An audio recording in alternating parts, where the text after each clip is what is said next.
Israel Hamas युद्ध ने पूरे मिडिल ईस्ट को सुलगा कर रख दिया है, जिसकी वजह से लाल सागर, बाब अल मंडेब, अरब सागर, हिंद महासागर और स्ट्रेट ऑफ हॉर्मूज ये वो इलाके हैं जहां पर यमन का हूती लगातार ड्रोन, मिसाइल और रॉकेट हमलों से अमेरिका और इजरायली जहाजों को दहला रहा है।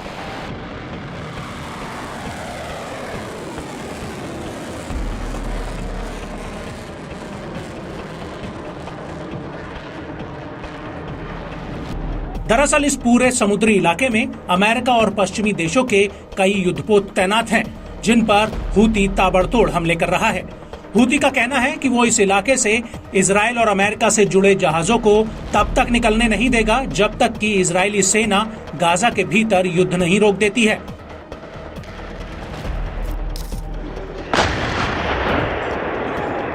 लेकिन हूती पर लगाम कसने के लिए अमेरिका और ब्रिटेन ने यमन के भीतर हूती के सैन्य ठिकानों पर कई हमले भी किए हैं, लेकिन हूती पर इन हमलों का तिल भर भी असर नहीं पड़ा है।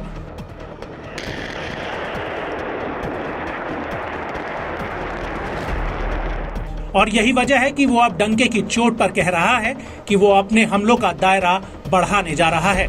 और इसी कड़ी में हूती ने दावा किया है कि उसने एडन की खाड़ी, हिंद महासागर और अरब सागर में मालवाहक जहाजों पर मिसाइल और ड्रोन हमले किए हैं।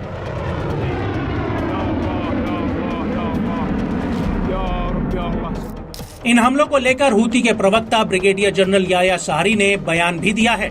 उनका कहना है कि हूती ने एडन की खाड़ी में इजराइल से जुड़े 2 जहाजों पर ड्रोन और बैलिस्टिक मिसाइल से हमला किया है। याह्या सारी का दावा है कि उनका ये हमला एकदम सटीक रहा है।